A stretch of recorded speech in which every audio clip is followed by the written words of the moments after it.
एक स्कूल में फातिमा नाम की बच्ची थी। रोज लंच टाइम वो अपना आधा लंच चापके से किसी थैले में डाल देती। क्लास की लड़कियां इस पर हंसती थीं। देखो, ये आधा खाती है, आधा किसी को बेचती होगी। गरीब लेती। एक दिन टीचर ने सब बच्चों को कहा कि कल स्कूल में एक खास मेहमान आएगा। सामने कुर्सी पर एक बूढ़ी औरत बैठी थी, कमजोर, लरजते हाथ, लेकिन चेहरे पर अजीब सी शान।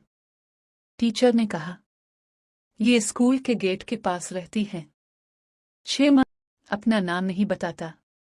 बूढ़ी औरत ने फातिमा को देखकर कहा, ये रोज अपना आधा लंच मुझे दे जाती थी। अगर ये ना होती तो मैं भूखी मर जाती।